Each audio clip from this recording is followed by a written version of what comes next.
Yo, what's up guys, welcome back to another video. This is a reaction to why tipping is so out of control in the US. And I mean, is CNBC a good news source? I don't know. I mean, I just saw this pop up and I thought, yeah, this could be an interesting reaction, as I always seem to do. But I don't know if CNBC is reputable or not. But tipping obviously is a massive thing in the US, and maybe it's got to the point where people are now so reliant on it, they're having to ask for more tips or tips for things that maybe weren't necessarily deemed to be tip worthy before. I don't know how it is, but we're gonna see and learn, I guess, the situation. I don't think this video would get blocked. I mean, it is a reaction to a news channel, and on the off chance these videos do get blocked, they go on my Patreon, but I don't think this would. I hope it doesn't. I'll be a bit gutted if it does, but links to my Patreon are there. I do a lot of movie reactions, TV series reactions, or YouTube reactions like this or other ones that I just can't post onto YouTube for whatever reason. But yeah, links are there if anyone's interested. But let's check this out and see how it's out of control. When was the last time you purchased something and you weren't asked for a tip? Yeah, I can't remember either. Tipping culture has gotten out of control. I get up to the pay window and she's like, how much do you want to tip? What am I gonna tip you for? I'm in the drive-thru. Oh, wow. Oh my God. Tips have been on the rise for decades. During the 1950s, people commonly tipped 10% of the bill. By the 1970s and 1980s, that jumped to 15%. Today, people tip anywhere from 15 to 25%. According to one 2022 survey, consumers said they tipped more than 21% on average. Nowadays, there are people who argue 20% is kind of a cheap tip. While the percentage that say you get food for, you go out with your family, you spend 150, and then you tip 20%. That's what, like 30 quid or $30 or whatever. $150 you spend, you're tipping you're tipping $30. That's a lot to.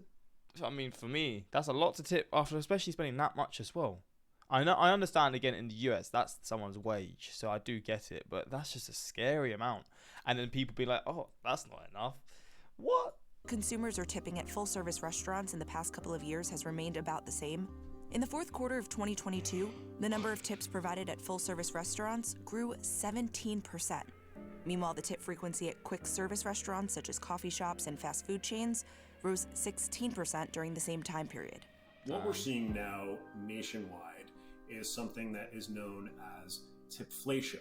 At every opportunity, we're being presented with a tablet that's asking us how much we'd like to tip. In many cases, not only replacing the old-fashioned tip jars that you could feel good about throwing some spare change into, but actually suggesting tip amounts, often right in front of the employee receiving that tip.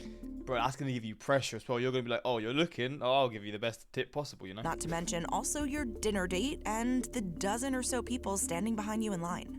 And it's gone beyond just the tablets.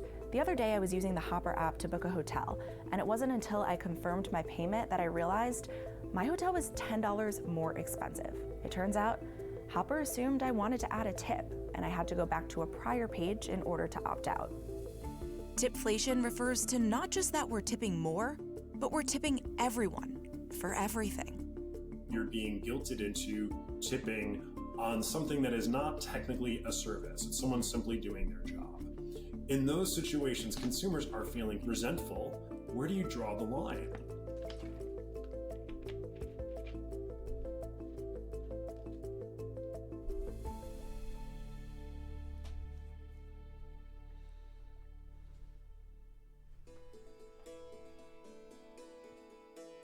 TIP stands for to ensure promptness. Tipping may go back as far as the Roman era, but according to most experts, the practice likely has its origins in medieval Europe. Noblemen taking passage on roads would throw coins to the rubble to ensure safe passage. One theory is that it evolved in eating and drinking establishments as a way to forestall envy, that when you're eating and drinking, you're having fun, and the people who are serving you are not. Fast forward to the 19th century, when waiters who received a full wage went on strike demanding higher wages, they were replaced with women who employers could pay less. Wow. A decade later, there was the population of newly freed slaves.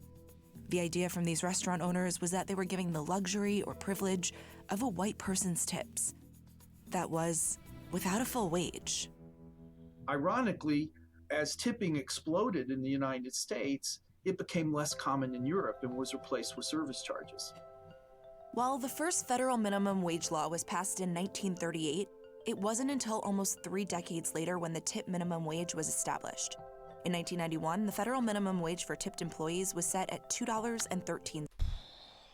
That is flipping insane. I know this is, 30 plus years ago, so it's going to be inflated. But even now, I think it is very low.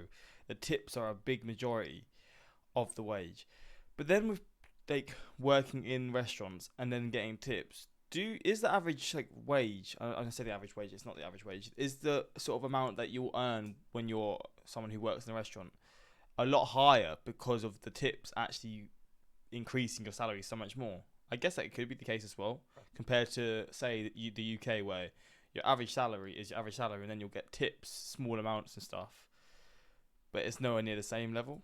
Cents, which is what it remains at as of March 2023. It's the same? What? As far as I know, the United States is the only country that exempts tipped workers from having to receive the full minimum wage. In 43 states, it is legal to pay tipped workers less than the standard minimum wage, because tips presumably make up that difference. Crazy.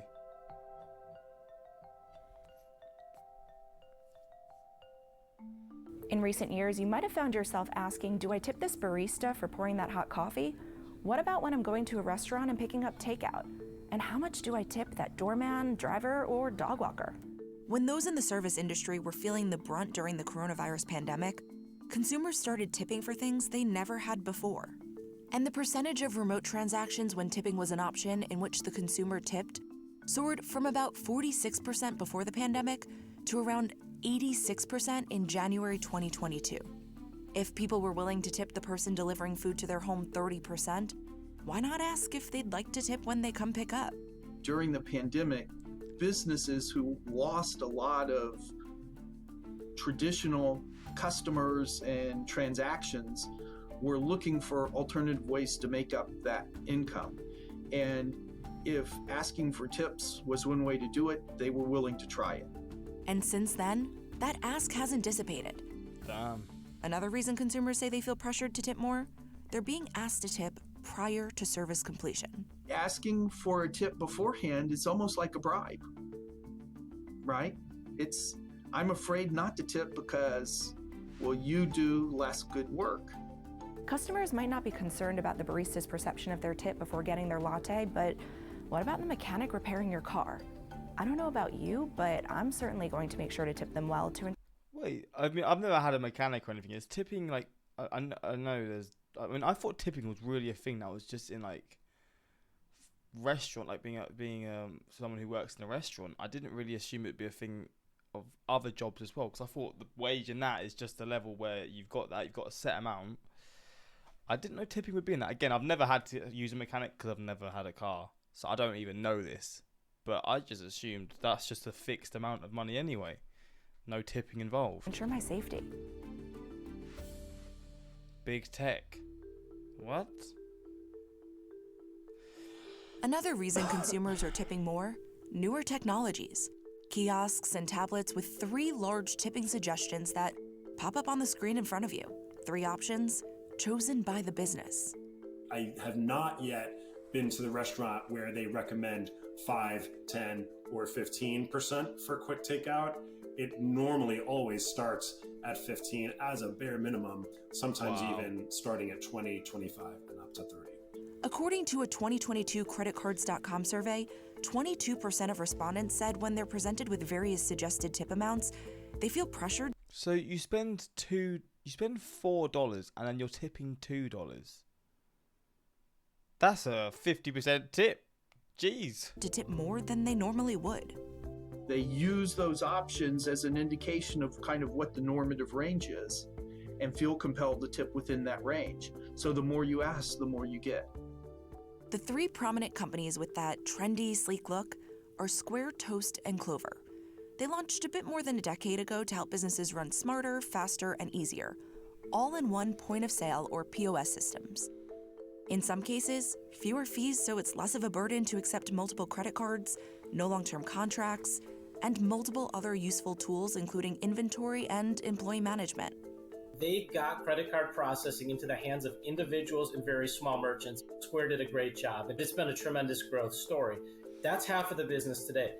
Do you think these companies are responsible for this turn of events that we've seen with tipping? I would say they could take some of the credit for helping restaurants gather more tips. Robert Sanchez manages Eli's Essentials in New York City. One of the business's locations uses Toast, while the other uses this. He says the storefront that uses Toast sees more and higher tips. The Clover, Square, and Toast terminals to a consumer are very easy to use. Big buttons, big areas to sign the tip, an easy way to tip a different amount if you don't like the starting at 20% option. There are others that do it, they're just not as cool looking.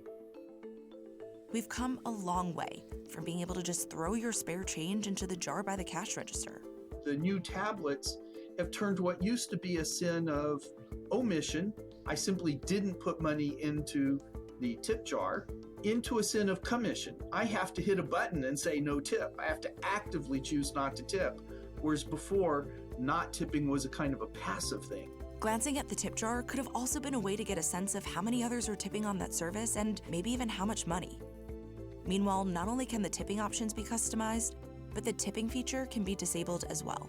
So it's the merchant's choice to ask or not to ask for tips. From the business side, it makes employees want to perform better and do a better job. It's seriously significant. It really pays for the software. You'd be a foolish business owner not to install it based on what the numbers display. Even a mammoth company as large as Starbucks has decided that they need to sink or swim, and the best way for them to do that is to offer the tip. Starbucks tipping. I do get it a lot more when it's a family-run cafe or it's like an individual one. Like, I can understand that. When it's like a Starbucks, I mean, I guess that I thought Starbucks would pay like a wage to the people anyway that work there. Like, not a minimum wage of $2, like a proper minimum wage. Because places like Starbucks or like, and then I'm thinking of fast food places like McDonald's, KFC. Is there now tipping there in the US? Where you've got these sorts of options to tip in those places as well? Because I thought they got a set amount of money anyway, which maybe they do, but then they get tips as well. I'm baffled now. I wouldn't have assumed this would be in Starbucks and stuff, but maybe because it's more cafe-like, it's more chilled out, maybe, I don't know. Starbucks rolled out the tipping feature in stores in September 2022. It's one thing to have a happy staff. It's another thing to have customers that are feeling resentful. I think it's a calculus that all business owners really need to make. As long as the people in the Starbucks, they're getting all the tips, then fair enough. If it's the company of Starbucks getting it too, then that gets on my nerves a little bit. Again, individual sort of family-run restaurants or cafes or whatever, I fully understand it. If it's the big corporations like Starbucks and they're not going to give all the tips to the people that work there, that's going to annoy me a lot. Do you think that they're somewhat going to start seeing that they're getting lower tips because people are paying tips to so many services, or they're resentful of the act of tipping in general? I think that's a very real danger of servers in a sit-down restaurant. They were greatly affected during and immediately post-pandemic by restaurants doing all sorts of fees. Their tips were actually going down because consumers were saying, well, if I'm paying for the health insurance and I'm paying for inflation and I'm paying for this and I'm paying for that, enough is enough. Mm-hmm. The more you levy these line items onto consumers, guess who's being penalized? It's the one area that's still quasi-discretionary, which is the tip. I went door to door talking with waitresses, bartenders, and baristas, and while they wanted to remain anonymous, they told me it's happening already. With inflation and being prompted for tips left and right, they say customers have already started to tip less and sometimes not at all. A 2022 study found that 17% of Americans are tipping less because of inflation. I'm just baffled by tipping at like a Starbucks or like a Costa. Is Costa in the US? Is Costa Coffee a UK one or is it US? I don't know. But coffee places, like chained ones as well, like chain companies, big companies, tipping there. That is something I've never even I've heard. Again, like there's a little jar that you'll put it in and stuff, but that's baffled me. I thought tipping was mainly a thing that would be at like restaurants and like stuff like that. Cafes, to a degree, I can understand it as well. Like again, family run ones too. I do fully get that. But in like a cost in like a Starbucks or something, I just can't really wrap my head around that. However, 10% report tipping more. At the same time, more than half of Americans, or 60%, want to do away with tipping entirely. The extent of pandemic-influenced generosity has also gone down. 43% of consumers typically tipped servers 20% or more in 2022, compared to 56% of consumers in 2021. Meanwhile, the average tip for full-service restaurants has gone down only slightly during the same time period. According to Toast, 19.6% in the fourth quarter of 2022, compared to 19.8% in 2021. However, according to surveys conducted in those same years, respondents said they're tipping higher percentages, 21.2% and 18.9% respectively.